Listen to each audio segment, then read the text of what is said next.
بسم اللہ الرحمن الرحیم وبہ نستعین سبحانک لا علم لنا الا ما علمتنا انک انت العلیم الحکیم الحمدللہ رب العالمین والصلاة والسلام علی سید المرسلین وعلی آلہ وصحبہ اجمعین ومن تبعہم بإحسان الی یوم الدین. اعوذ باللہ من الشیطان الرجیم. بسم اللہ الرحمن الرحیم. آمن الرسول بما انزل الیہ من ربہ والمؤمنون کل آمن باللہ وملائکتہ وکتبہ ورسلہ لا نفرق بین احد من رسلہ. سامعین کرام، پچھلے درس میں ہم نے نبوت و رسالت کے معنی اور مفہوم کو جانا اور اس سے متعلق ابتدائی بعض باتوں کو جانا، اور اس بات پر گفتگو ختم ہوئی تھی کہ اللہ تبارک و تعالیٰ اپنے بندوں میں سے اپنی حکمت بالغہ اور علم کامل کی بنیاد پر نبوت و رسالت کے لیے شخصیات کو چنتا رہا ہے. ہاں، ایسا نہیں ہے کہ کسی شخص کے اندر کوئی خاص جسمانی صلاحیت ہو تو اللہ تبارک و تعالیٰ اس کو نبی بنائے گا، ایسا ایسا حلیہ اور ایسی ایسی شکل و صورت ہونی چاہیے. کوئی ایسا بھی معنی نہیں ہے کہ وہ مالدار اور بڑی شخصیت ہو قوم کی. ہاں، لیکن کچھ سنتیں ایسی رہی ہیں کہ انبیاء کرام علیہم الصلاۃ والسلام کو ایسے اوصاف حمیدہ اور کمال کا متصف اللہ تبارک و تعالیٰ بناتا اور منتخب فرماتا کہ کسی کو ان کی سچائی، صداقت اور ان کے ساتھ قبول کرنے میں، ان کی اتباع کرنے میں کسی بھی قسم کا دنیا کے کسی بھی پہلو اور گوشے سے عذر باقی نہ رہے. کفار مکہ نے یہ اعتراض تو کیا کہ لولا انزل یا نزل هذا القرآن على رجل من القریتین عظیم. یہ مکہ اور طائف کی جو بڑی بستیاں ہیں، ان دو بستیوں میں سے کسی بڑے عظیم شخصیت پر یہ قرآن کیوں نازل نہیں ہوا؟ اسی کے جواب میں اللہ نے کہا اہم یقسمون رحمت ربک نحن قسمنا بینہم معیشتہم. کیا وہ تمہارے پروردگار کی رحمت کو بانٹتے اور تقسیم کرتے ہیں؟ ان کا یہ کام ہے. ہم نے ان کی معیشت کو، زندگی کے مختلف صلاحیتوں کو، نعمتوں کو ان کے درمیان تقسیم کیا. غور کیجئے کہ اللہ تبارک و تعالیٰ نے کسی کو امیر، کسی کو غریب بنایا، کسی کو کچھ نعمتوں سے نوازا، کسی کو کچھ نعمتوں سے محروم رکھا. تو کیا اس پر اللہ تبارک و تعالیٰ سے اعتراض کیا جائے گا؟ وہ رب ہے، وہ حکیم ہے، علیم ہے، وہ خوب جانتا ہے کون کس بات کا، کس نعمت کے لائق ہے. چنانچہ اس نے اپنے علم کامل کی بنیاد پر لوگوں کو منتخب کیا. اللہ نے فرمایا کہ ہم نے اس دنیا میں انبیاء کو اپنے اعتبار سے منتخب کیا. وَرَفَعْنَا بَعْضَهُمْ فَوْقَ بَعْضٍ دَرَجَاتٍ. چنانچہ یہ معاملہ ہمارے اختیار میں ہے، اللہ کے اختیار میں ہے. ہم جس کو چاہتے ہیں، جس نعمت سے اسے نوازتے ہیں. اسی طریقے سے نبوت کا معاملہ خود نبی کے علم کی طرف بھی نہیں لوٹتا. یہ جو موضوع کی بات میں نے پچھلے درس میں نقل کی تھی کہ انبیاء کو بھی ضروری نہیں ہے کہ پہلے سے یہ معلوم ہو کہ مجھے نبی کے لیے، نبوت کے لیے منتخب کیا جانے والا ہے اللہ کی طرف سے اور وہ اس کے لیے پیدا ہوا ہے، بلکہ ان کو اچانک یہ بات معلوم ہوتی ہے. اللہ تبارک و تعالیٰ نے اپنے نبی جناب محمد رسول اللہ صلی اللہ علیہ وسلم سے خطاب کر کے کہا وَكَذَلِكَ أَوْحَيْنَا إِلَيْكَ رُوحًا مِّنْ أَمْرِنَا مَا كُنْتَ تَدْرِي مَا الْكِتَابُ. کہ اسی طرح ہم نے آپ کی طرف اپنے حکم کی سے روح کو بھیجا، وحی کیا. آپ نہیں جانتے تھے، آپ کو اس بات کا علم اور ادراک نہیں تھا کہ کتاب کیا ہے، اور نہ ہی ولل ایمان، اور نہ ہی ایمان کا علم تھا. یعنی نبی کریم صلی اللہ علیہ وسلم نبوت کو اور وحی کے حکم کو، معاملے کو نہیں جانتے تھے. چنانچہ آپ اس سے لا علم تھے کہ عنقریب آپ نبی بننے والے ہیں اور اللہ تبارک و تعالیٰ آپ کو اس نبوت اور اس وحی پر مطلع کرنے والا ہے. اسی وجہ سے نبوت کے سلسلے میں آپ کی کوئی اپنی ذاتی تما بھی نہیں تھی. اللہ تعالیٰ نے قرآن میں ارشاد فرمایا وما کنتا ترجو، آپ اس کی امید بھی نہیں رکھتے تھے کہ آپ کی طرف اس کتاب کا القاء کیا جائے گا الا رحمتا من ربک، سوائے اللہ اپنے پروردگار کی رحمت کے. ہاں، یعنی نبی کریم صلی اللہ علیہ وسلم اس نبوت کی نہ تمنا کرتے تھے، نہ امید رکھتے تھے، نہ آپ کی اس میں اپنی طرف سے یہ رغبت تھی کہ میں یہ نیک کام کروں گا، میں غار میں جا کے تحنث اختیار کروں گا تو مجھے جو ہے اللہ تبارک و تعالیٰ اس مقام سے نواز دے گا. اسی تناظر میں ہم اس کی تائید کرتے ہوئے نزول وحی کے آغاز میں جو واقعہ پیش آیا اس کو بھی پیش کر سکتے ہیں کہ اللہ کے نبی صلی اللہ علیہ وسلم کے پاس جب اچانک پہلی مرتبہ وحی کا نزول ہوا تو آپ گھبرائے ہوئے گھر تشریف لائے اور آپ نے اپنے اہل خانہ سے کہا زملونی زملونی دثرونی، مجھے چادر اڑاؤ، مجھے چادر اڑاؤ. گویا اللہ کے نبی صلی اللہ علیہ وسلم کو اس کی امید نہیں تھی، یا پہلے سے آپ اس کا علم نہیں رکھتے تھے. اگر پہلے سے آپ اس کا علم رکھتے تو آپ اس طرح گھبراہٹ کا بے چینی کا شکار نہیں ہوتے، بلکہ اس کے لیے ذہنی طور سے تیار رہتے، بلکہ اس کے منتظر رہتے، اور پھر اس کے حاصل ہونے پر آپ خوش ہوتے۔ آپ کا یہ گھبرانا، گھر والوں سے آ کر یہ کہنا، پھر جو واقعہ ہوا کہ حضرت خدیجہ الکبریٰ نے آپ کو تسلی دی، ورقہ بن نوفل کے پاس لے گئیں، انہوں نے بھی آپ کو بتایا اور تسلی دی، یہ پورا واقعہ بتاتا ہے کہ نبی کریم صلی اللہ علیہ وسلم کو پہلے سے اس بات کا علم نہیں تھا، بلکہ نبی تو یہ بھی گارنٹی نہیں لے سکتا کہ اس کو جو نبوت ملی ہے وہ ہمیشہ رہے گی۔ اللہ تعالیٰ نے قرآن میں کہا وَلَئِن شِئْنَا لَنَذْهَبَنَّ بِالَّذِي أَوْحَيْنَا إِلَيْكَ، اگر ہم چاہیں تو جو وحی ہم نے آپ کی طرف کی ہے وہ لے کر چلے جائیں، وہ ختم کر دیں، ہاں، پھر آپ اپنے لیے ہماری طرف سے اس بارے میں کوئی وکیل نہیں پائیں گے۔ لیکن اللہ تبارک و تعالیٰ نے کبھی بھی کسی بھی نبی کو نبوت سے نوازنے کے بعد اس سے نبوت کو چھینا نہیں، ایسا واقعہ نہیں ہوا۔ اور نبوت کوئی تجارت اور دنیاوی اعتبار سے منفعت کا لین دین کا معاملہ بھی نہیں ہے کہ ایک نبی جو ہے اس کام کو کرنے کے بعد اس کا کوئی اجر اور ثواب لے کہ بھائی اس کو یہ ذمہ داری دی گئی ہے اور اس کے بدلے میں اس کو دنیا کا کوئی اجر و ثواب اللہ کی طرف سے اس کام پر دنیاوی اعتبار سے یا بندوں کی طرف سے معاوضے کی شکل میں ملے۔ وہ کہتے ہیں وما تسألہم علیہ من اجر، اللہ نے اپنے نبی سے خطاب کر کے کہا کہ آپ ان سے جو ہے اجر کا معاوضے کا سوال نہیں کرتے، ان ہوا الا ذکر للعالمین، یہ تو تمام جہانوں کے لیے نصیحت ہے، ذکر ہے، یعنی آپ اس دعوت و رسالت کا بدلہ اور معاوضہ نہیں مانگتے۔ ہر نبی اپنی قوم سے یہ کہتا تھا، جیسا کہ قرآن نے نقل کیا اپنی دعوت دینے کے بعد، کہ ما اسألکم علیہ من اجر، اس پر میں کوئی اجر اور کوئی معاوضہ نہیں چاہتا۔ ہاں، یہ قرآن مجید میں 11 مرتبہ انبیاء کی زبانی یہ جملہ وارد ہوا ہے۔ اس طرح کی اور بھی بہت سی دلیلیں یہ بتاتی ہے کہ اللہ تبارک و تعالیٰ جو انبیاء کرام یا نبوت و رسالت کے لیے جن کو منتخب فرماتا، وہ اللہ کا اپنا استفاء، اپنا اختیار اور انتخاب ہوتا۔ پھر سے میں دہراؤں کہ یہاں ان فلاسفہ کا دعویٰ رد ہو جاتا ہے جو کہتے ہیں کہ نبوت کسب اور کوشش، محنت و مشقت کے ذریعے سے حاصل کی جا سکتی ہے۔ اس میں مزید تفصیل نہ کرتے ہوئے صرف یہ تذکرہ کروں ان کا ایک جملہ کہ جو شخص جس نے نبوت کو حاصل کرنے کی کوشش کی، انہوں نے 2 مثال دی، جیسے تلمسانی ابن سبعین، ان لوگوں نے محنت کی کہ ہم نبوت کے درجے تک خود سے اپنی ریاضت اور مشقت سے پہنچیں گے۔ میں نے صوفیہ کا تذکرہ کیا کہ ان کے یہاں اس قسم کے خیالات پائے جاتے ہیں، چنانچہ انہوں نے اپنے آپ کو ایسی مشقت کے لیے جب پیش کیا اور اس میں ڈالا تو پاگل پن کے شکار ہو گئے، ان کا ذہنی توازن قائم نہیں رہا۔ اس کے بعد یہاں انہوں نے کئی دلیلیں دی ہیں، ہاں، انبیاء کرام خصوصی طور پر بعض انبیاء کے ناموں کے ساتھ اور بعض عمومی دلیلیں جس میں یہ ذکر کیا گیا ہے کہ اللہ تبارک و تعالیٰ جو ہے وہ نبوت اور رسالت کے لیے مخصوص بندوں کو منتخب کرتا ہے، اللہ تعالیٰ کا اپنا اختیار ہوتا ہے، اس میں کسی اور کا کوئی دخل یا کسی کی اپنی صلاحیت کا کوئی حصہ نہیں ہوتا۔ یہ نبوت اور رسالت، اللہ تبارک و تعالیٰ نے نبی کو نبی بنایا، رسول کو رسول بنا کر منتخب کیا، مختلف قوموں کی طرف انبیاء اور رسولوں کو یہ مقام عطا کر کے ان کو رہنمائی کے لیے متعین کیا بندوں کی۔ اس کی کیا اہمیت ہے، بندوں کو کیا ضرورت ہے، اس پر لمبی چوڑی گفتگو کی جا سکتی ہے، لیکن یہ موضوع کے چند مختصر نکات کی شکل میں بیان کروں۔ انہوں نے کہا، یہ کہتے ہیں کہ نبوت کی اہمیت ان امور سے، درج ذیل امور سے ظاہر ہوتی ہے۔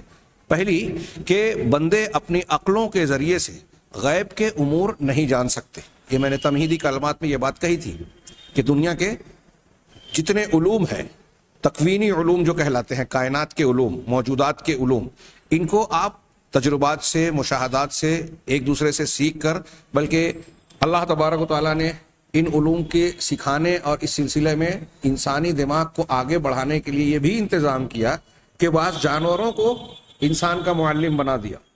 قرآن نے بتایا کہ حابیل اور قابل کے واقعے میں جب قابل نے حابیل کا قتل کر دیا تو اللہ تعالیٰ اسے سمجھ نہیں آ رہا تھا کہ لاش کا کیا کیا جائے، اسے کیسے ٹھکانے لگایا جائے عام زبان میں۔ اللہ تعالیٰ نے فبعث اللہ غرابا، سورہ مائدہ میں ذکر ہے، اللہ تعالیٰ نے ایک کوا بھیجا۔ کیوں بھیجا؟ یبحث فی الارض لیواری کیف یواری سوءۃ اخی، لیوریہ کیف یواری سوءۃ اخی، تاکہ اسے دکھائے اللہ تعالیٰ کہ اپنے بھائی کی لاش کو کس طرح چھپائے۔ یہ کوے کا ایک واقعہ اللہ تبارک و تعالیٰ نے ذکر کیا۔ اگر آپ سائنس کی، میڈیکل سائنس کی اور دوسرے بہت سارے علوم کے سلسلے میں غور کریں گے تو آپ کو معلوم ہوگا کہ بہت سارے حیوانات اور جانوروں پر غور و فکر کر کے انسانوں کو دنیا کے مختلف علوم کے سلسلے میں رہنمائی ملی. فلاں سانپ کے زہر کے علاج کے لیے نیولے نے کیا پتہ استعمال کیا، اس کے ذریعے سے رہنمائی ملی کہ یہ اس میں سانپ کے زہر کا تریاق ہو سکتا ہے. حقنہ لگانے کے لیے، اینیما لگانے کے لیے پرندوں کو دیکھا کہ وہ اپنی چونچ سے اپنے مقد میں پانی کے قطرات ڈال رہے ہیں اور اس کے بعد اس کو پاخانہ ہوا، معلوم ہوا کہ یہ اس کے لیے مفید ہے. کسی سانپ کو دیکھا کہ وہ دھنیا، جس کو ہمارے یہاں مہاراشٹر میں مراٹھی والے کوتمیر کہتے ہیں، اس پر جو ہے اپنے آنکھ کو مل رہا ہے، پتہ چلا کہ یہ کشنیز ہے اور یہ کشنیز دھنیا آنکھ کے لیے مفید ہوتی ہے، اتریف الکشنیزی بن گیا. ایسے اور بھی آپ چیزیں دیکھیں گے. اب تو جدید دور میں بتا رہے ہیں کہ باندھ کو اور دوسری چیزوں کو، بعض آبی حیوانات کو جو پانی کے اندر اپنا گھر بناتے ہیں، ان کے گھر بنانے کی شکل و صورت دیکھ کر اور وہ پانی کے بہاؤ کو روکنے کے لیے جو اس کی طرف بہاؤ کو روکنے کے لیے جو بند جیسا بناتے ہیں، اس کو دیکھ کر انسان نے بند بنانے کا طریقہ بھی سیکھا کہ سیدھا سیدھا نہ بنایا جائے بلکہ اس کو راؤنڈ رکھا جائے تاکہ آنے والے پانی کا فورس جو ہے بڑھ جائے اور بند کی پائیداری بڑھ جائے. تو حیوانات کو اللہ تبارک و تعالیٰ نے ذریعہ بنایا. میں کہنا یہ چاہ رہا ہوں کہ دنیا کی چیزوں کو اس طریقے سے آدمی جان سکتا ہے، سیکھ سکتا ہے، غور و فکر کے ذریعے سے اس میں ترقی کر سکتا ہے، لیکن غیبی امور کو جاننے کا انسان کے پاس کوئی ذریعہ نہیں ہے. چنانچہ یہ غیبیات جبکہ انسان کے لیے دین کی بنیادوں میں سے، اصول میں سے ہے. اب یہ اصول اور دین کی بنیادیں کہاں سے حاصل ہوگی؟ اس کے لیے نبوت کی ضرورت ہے. نبوت کی ضرورت ہے، یہ پہلی بات.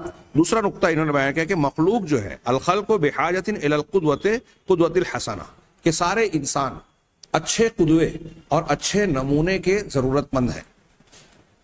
ایک بات ہم بیان کر رہے ہیں، میں بیان کر رہا ہوں آپ کے سامنے، بہت ساری چیزیں ہم اور آپ جانتے ہیں، سنتے ہیں، بیان کرتے ہیں. آج تو آپ سوشل میڈیا پہ دیکھیے تو ایسا لگے گا کہ اقوال زرعی، قیمتی باتوں اور حکیمانہ باتوں کی باڑھ آئی ہوئی ہے.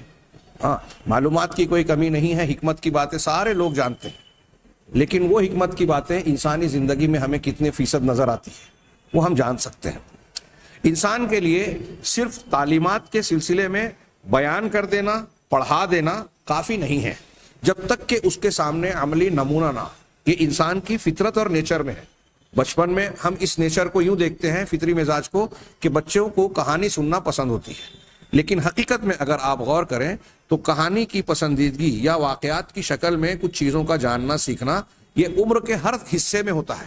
بچپن میں کہانیوں کی شکل میں انسان جن، دیو، پری اور فلاں ہمارے ہاں جو بولا جاتا ہے، اس قسم کی کہانیاں سنتے ہیں. بڑے ہونے کے بعد یہ کہانیاں کچھ رخ بدل جاتا ہے، کبھی خبروں کی شکل میں، کبھی فلموں کی شکل میں، کبھی ٹی وی سیریل کی شکل میں، کبھی دوسری شکلوں میں. انسانی شکل و صورت کے واقعات اور قصوں کو جاننے کی کوشش کرتا ہے، اور حقیقت میں جو بھی انسان اس قسم کے واقعات سنتا ہے یا اسکرین پر دیکھتا ہے اس سے کچھ نہ کچھ حاصل کرتا ہے، سیکھتا ہے.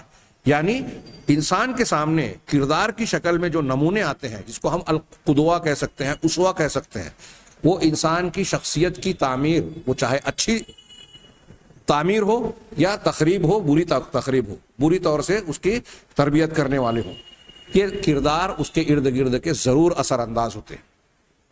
ماں کو سب سے بڑا معلم بچوں کے لیے کہا گیا ہے، پہلی درسگاہ کہا گیا ہے. کیوں؟ اس لیے کہ بچہ سب سے زیادہ جس ذات سے پیدائش کے بعد سے قریب ہوتا ہے، اور وہ اس کا وہ پیریڈ جو اس کے بھرپور اور اعلیٰ ترین تجسس اور سیکھنے کا ہوتا ہے. جتنا کم عمر ہوتا ہے انسان اتنا زیادہ اس کا تجسس تیز ہوتا ہے اور سیکھنے کا مادہ اتنا مضبوط ہوتا ہے. یہی وجہ ہے کہ ماں کی زبان کو سب سے پہلے بچہ سیکھتا ہے، اور اسی لیے اس زبان کو جو گھر میں سیکھتا ہے اسے مادری زبان کہا جاتا ہے. ماں کی طرف نسبت دی جاتی ہے، باپ کی طرف نہیں. تو ماں کے کردار کا سب سے زیادہ اثر اسے قبول کرتا ہے، پھر ماں کے بعد باپ کا، گھر کا. کہیں کہیں کوئی استثناء ہو تو الگ بات ہے. یہی وجہ ہے کہ کہا جاتا ہے کہ الولد سر ابی، بیٹا باپ کا بھید ہوتا ہے. یعنی آپ کسی انسان کے گھر کا ماحول کیا ہے، اس کے گھر میں کون سا مزاج ہے، علمی ہے، دینی ہے، غیر دینی ہے، اس کے لیے آپ کسی بچے کو اگر جانچ لے تو سمجھ میں آ جائے گا کہ یہ بچہ جس شکل و صورت کا اور جس مزاج کا ہے، یقیناً اس کے گھر میں اسی مزاج کی تعلیم دی جا رہی ہے.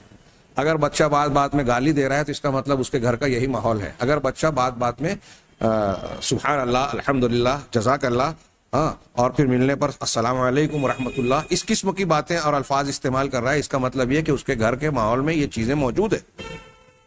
ہاں, دین پر عمل کیا جا رہا ہے. اگر وہ نماز کو جانتا سمجھتا ہے, اس کی اہمیت کو جانتا ہے, تو اس کا مطلب اس کے سامنے نماز کا قدوہ پیش ہو رہا ہے. تو انسان کی تعمیر کے لیے, ذہن سازی کے لیے, میں ایسا کہہ رہا ہوں کہ کسی بھی عمر میں ہو, یہاں تک کہ بڑھاپے کی شکل میں, جوانوں کی شکل میں. آج دیکھیے ہمارے نوجوانوں کو ہیرو کی تلاش ہوتی ہے. سماج اور معاشرے میں ایسی شخصیت کو لوگ ڈھونڈتے ہیں جو ان کے مسائل کو حل کرے. ہاں, اسی نفسیات کی بنیاد پر ایسی فلمیں, ایسی کہانیاں, ایسی کتابیں جس میں ان کے اپنے منشے اور خیالات کے مطابق کوئی کردار اگر نظر آتا ہے تو انہیں وہ ہیرو نظر آنے لگتا ہے, آئیڈیل بنا لیتے ہیں. ایسا آئیڈیل حقیقی معنی میں اگر دیکھا جائے تو اللہ تبارک و تعالیٰ نے سارے انسانوں کے لیے انبیاء کو بنایا ہے. نبوت اور رسالت کے شکل میں جو شخصیات اللہ تبارک و تعالیٰ نے منتخب فرمائی اور اپنی نگرانی میں اپنی تعلیمات کے مطابق ان کو جس کردار اور عقیدے کا حامل بناتا ہے پروردگار, دراصل یہ لوگوں کی اس فطری ضرورت کی تکمیل ہے جو اپنی زندگی میں اصلاح کے لیے, کسی بلند مقام اور نصب العین کو پانے کے لیے کسی شخصیت اور کردار کو ڈھونڈتے ہیں. اگر آپ کی یہ ڈھونڈ اور تلاش ہے تو یہ تلاش ختم ہوگی نبوت کی شکل میں. اللہ کے نبی جناب محمد رسول اللہ صلی اللہ علیہ وسلم کو اسی لیے اللہ تبارک و تعالیٰ نے ہر اعتبار سے, ہم دلائل نبوت میں آپ کی پڑھیں گے, ہر اعتبار سے مکمل اور کامل انسان بنایا. دنیا کا کوئی بھی انسان اگر جناب محمد رسول اللہ صلی اللہ علیہ وسلم کو کسی انسانی اخلاقی خوبی کے اعتبار سے جانچنا چاہے تو وہ پائے گا کہ نبی کریم صلی اللہ علیہ وسلم اس خوبی میں دنیا کے سب سے اعلیٰ انسان ہیں.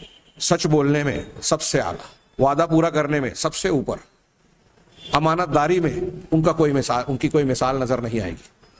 ہاں, بہادری میں آپ کا کوئی ثانی نہیں. ہر خوبی میں آپ کامل نظر آئیں گے. ہر اعتبار سے ایسی شخصیت نظر آئے گی کہ وہ بالکل مکمل ہے. کیوں اللہ تبارک و تعالیٰ نے اس طرح سے نبی کریم صلی اللہ علیہ وسلم کو بنایا؟ کیونکہ اللہ نے لوگوں کے سامنے کہا ہے لَقَدْ كَانَ لَكُمْ فِي رَسُولِ اللَّهِ أُسْوَةٌ حَسَنَةٌ, کہ تمہارے لیے اللہ کے رسول صلی اللہ علیہ وسلم کی ذات میں بہترین نمونہ ہے. تمام انبیاء اپنی اپنی قوموں کے لیے یا دوسروں کے لیے, خلق خدا کے لیے جو ہے وہ نمونہ ہی ہوتے ہیں. لیکن جناب محمد رسول اللہ صلی اللہ علیہ وسلم چونکہ اس کڑی کی آخری, اس سلسلے کی آخری کڑی تھے اور ساری انسانیت کے لیے آپ کی نبوت کو قیامت تک کے لیے مقرر کر دیا گیا, اس لیے آپ کی شخصیت کو ہر اعتبار سے جامع اور کامل بنایا گیا. چنانچہ اسی کی طرف اشارہ کر رہے ہیں کہ انسان اچھے قدوہ, بہترین نمونہ اور آئیڈیل کا محتاج ہے تاکہ اس کی نقل کرے, اس کو اپنے سامنے رکھے, اس کے نقش قدم پر چلے. اب آپ سوچئے کہ ہمیں اور آپ کو کسے آئیڈیل بنانا چاہیے. اللہ نے ہمارے لیے آئیڈیل انبیاء کو اور جناب محمد رسول اللہ صلی اللہ علیہ وسلم کو سب سے واضح طور سے نمونہ اور اسوہ بنایا ہے. اب یہ ہماری کوتاہیاں ہیں, خامیاں ہیں کہ آج نئی نسل کے لوگ اللہ کے نبی صلی اللہ علیہ وسلم کو چھوڑ کر غیر شخصیات کو, گھٹیا شخصیات کو, جو فلم اداکار ہیں, ایسے لوگ ہیں جو اپنے دنیا کے فائدوں کے لیے دین و ایمان بیچتے ہیں, جن کا زندگی میں کوئی اصول ضابطہ نہیں ہے, ان کو نمونہ بنا رہے ہیں. صرف ان کے اسکرین پر کچھ تصویریں دیکھ کر, کچھ فلمیں دیکھ کر, کچھ کھیل دیکھ کر, کرکٹرز ہیں, فٹ بالر ہیں, فلاں ہیں, ڈھما ہیں, کسی میدان کی مخصوص شخصیات ہیں. تو انسان جو ہے وہ اپنی زندگی کے سلسلے میں اچھے قدوے اور نمونے کا محتاج ہے, ضرورت مند ہے. چنانچہ نبوت کے جو حاملین شخصیات اللہ تبارک و تعالیٰ نے جن کو بنایا ہے وہ تمام مخلوقات کے لیے بہترین نمونہ ہے. ان سے اچھا جن کو اللہ نے انسانوں کے لیے نمونہ بنایا, آئیڈیل بنایا, کیا ان سے بہتر کوئی نمونہ ہو سکتا ہے؟ ان سے بہتر تو ہونے کی تو دور کی بات ہے, ان کے برابر ہونا بھی ناممکن ہے, ان کے آس پاس ہونا بھی بہت مشکل ہے. تو اللہ تبارک و تعالیٰ نے ان نبیوں کو مبعوث کر کے جہاں اپنے پیغام کا قاصد بنایا, لوگوں تک تعلیمات کے ذریعے کا واسطہ بنایا, غیبیات کو پہنچانے کا, وہیں ان کو دنیا کے انسانوں کے لیے قدوہ, نمونہ اور آئیڈیل بنایا, کیونکہ لوگوں کو آئیڈیل اور قدوے کی ضرورت ہوتی ہے فطری طور پر. تیسری چیز کہ نبوت میں فی النبوت تبصیر الناس بما خلق لہ من عبادت اللہ وحدہ، نبوت میں لوگوں کو وہ بات دکھائی جاتی ہے، بتائی جاتی ہے نبوت کے ذریعے سے جس کے لیے انسانوں کو پیدا کیا، یعنی زندگی کا حقیقی مقصد، زندگی کے راستے کو کامیابی سے گزارنے کا طریقہ، مقصد کے ساتھ ظاہر سی بات ہے کہ صحیح مقصد حاصل کرنے کے لیے صحیح طریقہ ہونا چاہیے۔ اب ہمارے یہاں لوگوں نے کہہ دیا کہ بھائی اچھائی ہے اور انسانیت اور فلاں اور وہ مختلف قسم کے نعرے کے لوگوں کی ہمدردی مذہب اور تعلیم سے اس سے بلند ہو کر کہیں وطنیت کا نام کہیں انسانیت کا نام لگا کر لوگوں کو مذہب اور دین سے پھیرا جاتا ہے، ہٹایا جاتا ہے، بڑی خوبصورت انداز میں یہ سازش رچی جاتی ہے۔ ہاں، انسان کو لگتا ہے کہ یہ انسانیت کی بات کر رہا ہے۔ اگر سچا مذہب ہے تو سچے مذہب سے اچھی اور کامل انسانیت کی تعلیم کوئی اور دے ہی نہیں سکتا، لیکن ہمیں یہ بتایا جاتا ہے کہ اگر آپ مذہب سے رابطہ قائم کرتے ہیں، اس پر تمسک کرتے ہیں، تو آپ انسانیت سے ہٹ رہے ہیں۔ کیوں؟ اس لیے کہ بگڑے ہوئے مذاہب کے نام پر جو آج فرقہ پرستی، تعصب اور نفرت کی تعلیم دی جاتی ہے کہ آپ اگر فلاں مذہب کے ماننے والے ہیں تو دوسروں سے نفرت کریں، ان کو ماریں، کاٹیں، ظلم کریں، تو یہ تصور لوگوں کے ذہن میں آ گیا کہ مذہب نفرت سکھاتا ہے، عصبیت سکھاتا ہے، لوگوں کے ساتھ ہمدردی کے جذبے کو ختم کرتا ہے، سب کے ایسا حقیقت میں ہرگز نہیں ہے۔ آپ اسلام کی تعلیمات، جو مذہب حق ہوگا، دنیا کے بعض بگڑے ہوئے مذاہب جس میں انسانوں نے اپنے عمل دخل کو شامل کر دیا، اپنی ملاوٹ ڈال دی، جیسے یہودیت ہے، ظاہر سی بات ہے کہ اپنی اصلی شکل پر نہیں ہے۔ توریت کا دین جو ہے وہ آج دنیا میں موجود نہیں ہے، یہ تلمود کا، یہود کے احبار اور رہبان کا بگڑا اور بنایا ہوا دین ہے، اس کا ملغوبہ ہے۔ اب اس میں آپ پائیں گے کہ دہشت گردی کی بھی تعلیم ہے، دوسرے مذاہب کے لوگوں سے نفرت سکھائی جاتی ہے کہ اصل انسان تو صرف یہودی ہیں، باقی سب جانور ہیں، حیوان ہیں، چوپائے ہیں، ان کے گھر چوپایوں کے باڑوں کی طرح ہے۔ اصل انسان فرشتوں کے عنصر سے انسان اللہ تعالیٰ نے صرف یہودیوں کو پیدا کیا، باقی دوسرے لوگوں کو انسان کی شکل اس لیے دی کہ وہ یہود کے غلام بن سکے، ان کی خدمت کر سکے، حقیقت میں وہ شیطانی عنصر سے پیدا ہوئے۔ اور یہودیوں کے علاوہ دنیا میں جس کے پاس جو بھی ہے، دولت، زمین یا کوئی اور چیزیں، وہ سب حقیقت میں یہود کی ملکیت ہے۔ یہود کو یہ حق حاصل ہے کہ دوسروں سے ان چیزوں کو چاہے جس طرح چاہے چھینے، چاہے دھوکہ دے کر، چاہے قتل کر کے، چاہے کوئی ہیلے بہانے اور سازش کے ذریعے دوسروں کو قتل کرنا ان کے لیے جائز ہے۔ ان کی مذہبی تعلیمات میں کیا اس کو کہیں گے واقعی یہ مذہب کے نام پر دہشت گردی کی، نفرت انگیزی کی تعلیم؟ میڈیا میں یہ بات نہیں آتی، ان باتوں کو لوگ پھیلائیں گے نہیں، کیونکہ میڈیا انہی کے ہاتھ میں ہے، اور آج کا ماحول یہی ہے۔ خیرت کا نام جنو رکھ دیا، جنو کو خیرت۔ یہ میڈیا آج اسی میں طاق ہے کہ جو سیاہ ہے اس کو سفید اور جو سفید ہے اس کو سیاہ بیان کرتا ہے۔ اسلام کو دہشت پسندی، انتہا پسندی سے جوڑنے کے لیے کتنی کوششیں کی گئی، حالانکہ جو لوگ کوشش کرتے ہیں وہ بھی جانتے ہیں کہ یہ جھوٹ ہے۔ اسلام سے زیادہ امن و سلامتی کے پیغام پہنچانے والا کوئی دوسرا دین آج روئے زمین پر ہے ہی نہیں۔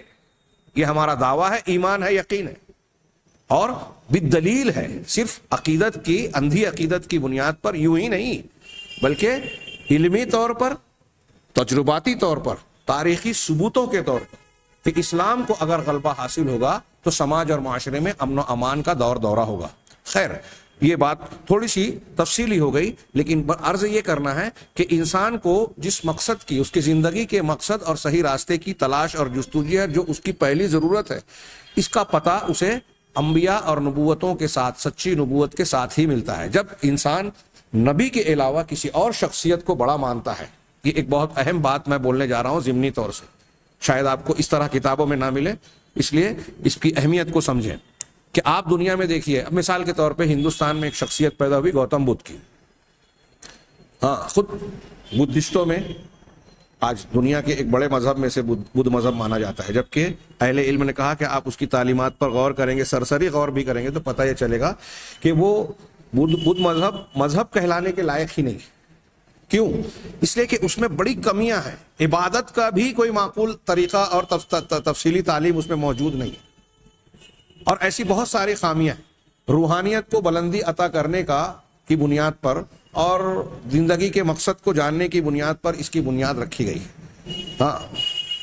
کہتے ہیں کہ شروع میں وہ الہ کا، معبود کے وجود کا ہی منکر تھا، کچھ لوگ کہتے ہیں کہ نہیں، منکر نہیں تھا، جیسا کہ مولانا آزاد وغیرہ نے لکھا کہ وہ وجود تو مانتا تھا، صفات کا منکر تھا، صفات الہی کے سلسلے میں گمراہی تھی.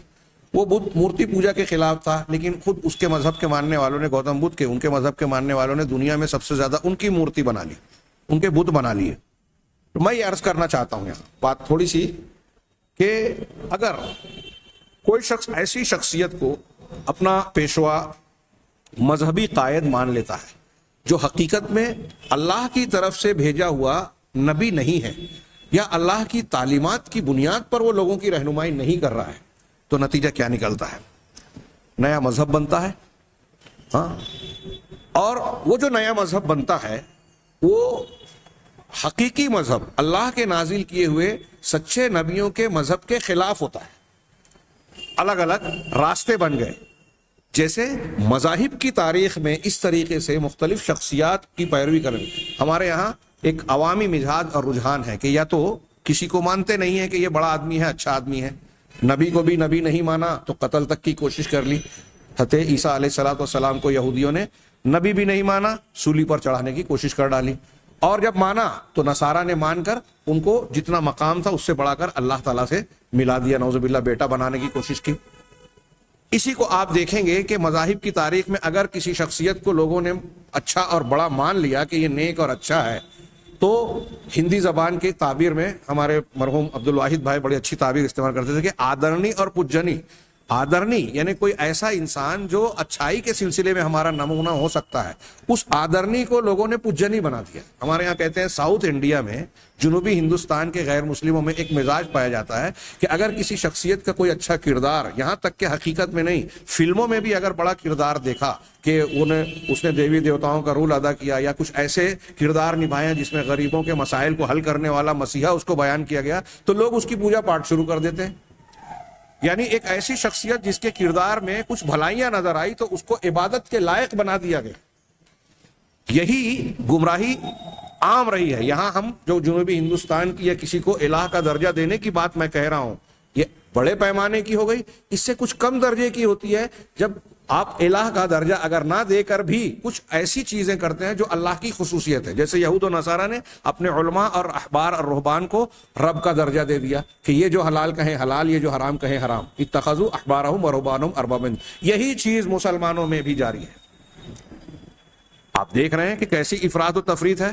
ہمارے یہاں ایک شخصیت کی طرف نسبت کر کے ان پر ایسا اعتماد کیا گیا کہ اب دین اور شریعت کے ماننے کے سلسلے میں اسی شخصیت کو نشان بنا لیا گیا کہ اب انہی کی پیروی کریں گے. اسے تقلید کا نام دے دیا. تصوف کے سلسلے سے بیعت کر کے اس سے جوڑ دیا گیا کہ اس سلسلے کے مشائخ کی جو کچھ تعلیمات ہے بس اب اسی کو مانا جائے. اب اس کو ایسا مانا گیا کہ اللہ نے جس کو نبی بنایا ہے اس کے مقابلے میں اگر اس نے کچھ کہا تو اس کی بات مان لی جائے، نبی کی بات نہیں مانی جاتی. پھر بعد میں تنظیمیں، مختلف تحریکات. آج آپ دیکھ سکتے ہیں کہ ایک جماعت اسلامی کے شخصیت سے وابستہ شخصیت مولانا ابو العلا مودودی رحمہ اللہ کو اس طرح مانتا ہے کہ اگر ان کی زبانی یا ان کا کوئی موافق کسی صحابی پر بھی ہدف طعن دراز کرے تو ان کی پیشانی پر بل نہیں آئے گا. لیکن مولانا ابو العلا مودودی صاحب کو اگر آپ کچھ کہیں کہ ان سے یہ غلطی ہوئی، یہ خطا کی، انہوں نے یہ فلاں غلط کام کیا، ہاں، ولا اور برا کو مٹا کر شیعوں سے جو ہاتھ ملایا اور سنیوں کے سلسلے میں جو ہے وہ عقیدے کی بنیاد کو بنیاد نہیں رکھا، تو ان کی پیشانی پہ نہ صرف بل آئے گا بلکہ ہر جگہ بل آئے گا اور آپ کو طعن و تشنیع کا نشانہ بنائیں گے. یہی آپ اخوانیت میں دیکھیں گے، یہی آپ تصوف میں دیکھیں گے، یہی آپ حنفیت، شافعیت، مالکیت میں دیکھیں گے. ہاں، تو یہ جو معاملہ ہے کہ غیر نبی کو نبی کا مقام دے دینا، ہاں، اور پھر اس کی بنیاد پر مذہب کی بنیاد ڈالنا، یہ میں نے ضمناً اس سلسلے میں کہا. تو اللہ تبارک و تعالیٰ نے جس شخصیت کو جو مقام دیا ہے ضروری ہے کہ ہم اس کو اسی مقام پر رکھیں. اگر زندگی کے قواعد کو اور شریعت کو جاننا ہے تو اس کے لیے انسان کے پاس جو رہنما اور قائد بنا کر اللہ تبارک و تعالیٰ نے بھیجا ہے وہ صرف انبیاء کرام علیہ الصلوۃ والسلام ہے. اور آج کی تاریخ میں قیامت تک نبی کریم صلی اللہ علیہ وسلم جناب محمد رسول اللہ صلی اللہ علیہ وسلم اور آپ کی شخصیت، آپ کی سیرت اور آپ کی تعلیمات، اس کے علاوہ کوئی دوسری چیز ایسی نہیں ہے جس کے اوپر آنکھ بند کر کے دین اور مذہب کی طرح کی حیثیت سے اعتماد کیا جائے. کتنی بھی بڑی شخصیت ہو. حضرت موسیٰ اور عیسیٰ علیہ السلام کی شریعت بھی منسوخ کر دی اللہ تعالیٰ نے قرآن نے اور شریعت محمدی کے ذریعے سے. لہٰذا اب اس کی بھی پیروی نہیں کی جائے گی نبی کریم صلی اللہ علیہ وسلم کی شریعت کے مقابلے میں۔ آپ غور فرمائیے یہ کتنی بڑی حقیقت ہے، اور اس حقیقت سے دنیا کی کتنی بڑی بڑی شخصیات اور کتنی بڑی تعداد میں آنکھیں موندی ہوئی ہے، یہ جانتے ہوئے بھی۔ جانے دیجئے غیر مسلموں کی بات، مسلمانوں میں کتنے لوگ ہیں جنہوں نے انبیاء کی شخصیات کے مقام اور منصب پر اپنے بزرگوں، اپنے اماموں، اپنے پیروں کو بٹھا رکھا ہے۔ آپ ان سے اگر یہ کہیں، سوال کریں یا میری بات پہنچائیں کہ کیا آپ نے ایسا کیا ہے، تو کوئی بھی قبول نہیں کرے گا۔ زبانی طور سے کوئی یہ بات نہیں کہے گا کہ ہم اپنے پیر صاحب کو اور اپنے امام کو نبی کے برابر مانتے ہیں، لیکن پریکٹیکل میں، عملی طور پر حق دینے میں، تعامل اور برتاؤ میں انہوں نے انبیاء کے مقام اپنے اماموں کو دے رکھے ہیں۔ لہذا ایمان بالرسول کے اس باب کو اچھی طریقے سے سمجھیں اور جانیں کہ اللہ تبارک و تعالیٰ نے رسولوں کو لوگوں کے لیے نمونہ بنایا ہے۔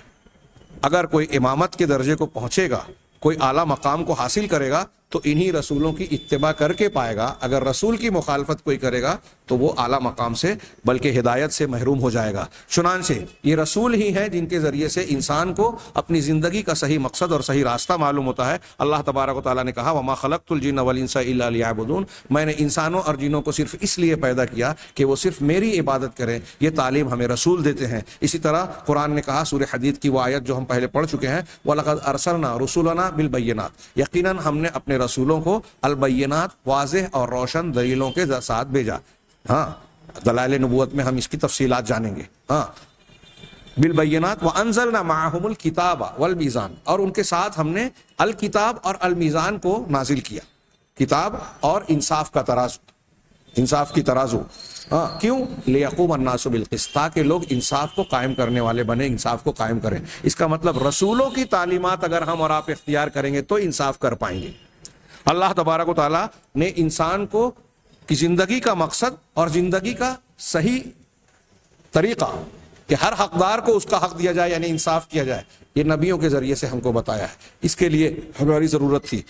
اس 3-4 نکات جو ہم نے ابھی جانے، اس کے علاوہ بھی کئی پہلو سے اگر ہم غور کریں تو ہماری زندگی میں نبوت کے بغیر کام چل ہی نہیں سکتا، یہ ہمیں معلوم ہو جائے گا آسانی کے ساتھ۔